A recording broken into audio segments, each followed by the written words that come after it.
enough nutrient-dense foods to support healthy bone development, cottage cheese is rich in protein and bone-building minerals to support their most rapid, biggest growth during their first year of life. Also, babies who start to eat common food allergens, such as cottage cheese, around 6 months old, may develop fewer allergies to these foods later in life. My name is Angel, and I've been a registered dietitian since 2012. All the information I share here today is for general information purposes. When it comes to making cottage cheese for babies, I want you to know that cottage cheese, while it's not iron rich, it is extremely great for bone building because it's rich in calcium and phosphorus and protein, which are all essential nutrients to develop strong and healthy bones. But how are we going to modify this recipe so that it's baby appropriate in terms of texture and in terms of safety? Because cow's milk protein is a common food allergen. So we want to be careful if we're introducing it for the first time. When it comes to serving cottage cheese for the first time to baby, you can actually serve it just as is. And even though it looks really lumpy, it's okay because babies don't need to have teeth to have something that's lumpy in texture. They can use their gums and mash it. For those of you who are a little bit worried about the bigger lumps, you can of course use a fork to mash it up a little bit. So I guess what I'm saying is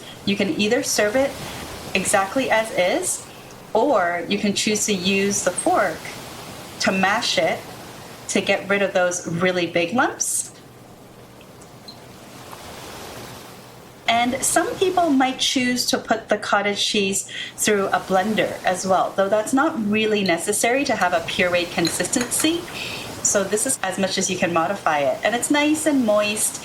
And some parents who feel more comfortable with spoon feeding, you can actually just feed the child with a spoon. And I think this is what I would recommend if you're doing it for the very first time, is you want to use a baby spoon and you fill it to about a quarter full. So like a quarter baby spoonful, and you put it directly into baby's mouth. And what I mean by that is you would just offer it to the baby, see that baby's interested in it, and then if the baby opens its mouth, looks at it, and kind of gestures for it, then you know that the readiness sign is there. You then put this into their mouth and you wait. You wait for about 10 to 15 minutes to see if an allergic reaction develops. And if there's no reaction in 10 to 15 minutes, then you can go ahead and offer some more.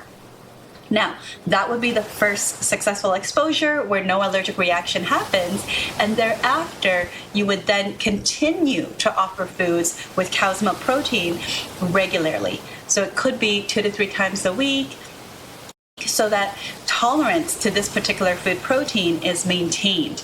And so there's a key phrase that you might want to learn. It's that you introduce it early and then you provide it often. Early and often, but you would only start solids once baby is developmentally ready. So those readiness signs and cues are essential before you start any kind of solid food. All right. Now, for some parents who prefer to offer their baby a bit more of an opportunity to self-feed, there's a couple options. For parents who don't mind a bit of a mess, you can actually just put the cottage cheese directly onto the baby's tray table and let them grab at it with their hands themselves. But really young kiddos that are just 6 months old or so, they're not really going to be able to manage that because they haven't mastered the pincer grasp, which is where they bring their thumb and their index finger together to grab foods. But if your child is closer to 9 months old, then they may be able to pick up these little lumps of cottage cheese in their fingers. However, for babies even 6 months old, once they've established tolerance and you've given that first spoonful where they didn't have a reaction, then you can actually preload a spoon with, at this point, however much amount, and pick a shorter spoon so that baby can grab that preloaded spoon and then bring it to their mouth by themselves. And it's essential that you pick a spoon with a shorter handle because it's really difficult for a tiny baby to hold a long handle, rigid spoon like this and just kind of like bring it to their mouth. It's a very awkward angle for them. So just be mindful of that. Like the long spoons are better for you to spoon feed, the shorter ones are better for baby to self feed. Okay, so in terms of for baby, like we already established, that cottage cheese is not an iron-rich food, but it is a common allergen. So now you know that for first exposure, that's what you would do the first time. And this is how you would modify the texture. There's not too much going on, and it's a pretty safe option to try out. For your littler ones, like we've got the more mashed up kind of cottage cheese, and then there's a more lumpy straight out of the container cottage cheese, which is, this would be more appropriate for 6 months and this would be more appropriate for 9 months. But how would we offer fruit that's following that same general age category as well? Well, for the little one who's only around 6 months old, we may feel comfortable giving more of a fruit sauce. So this is just applesauce that's unsweetened, and we would offer the cottage cheese a little bit more mashed up with a fork with a fruit sauce like that.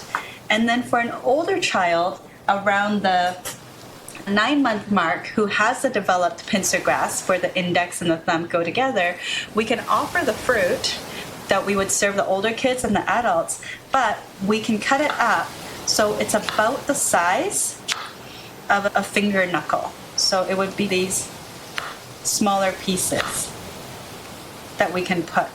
One that they can use their little hands. Just make sure it's nice and soft as well. One way you can check if it's soft enough is if you can pinch it in your hand like that, and it kind of just mushes. Like imagine that your fingers are the baby's gums, and if you can mush it like that, then they can mush it. But sometimes like melon, especially, like if it's a bit too hard, that may not be okay. And finally, if you're serving a round fruit is considered a choking hazard, so you can't offer it like this. You have to go lengthwise and cut it. Sometimes with these really big grapes, cutting it into these lengthwise quarters may not be enough even, and you may want to do an additional cut until it's more like this size. And again, doing the pinch test, you can totally break that up.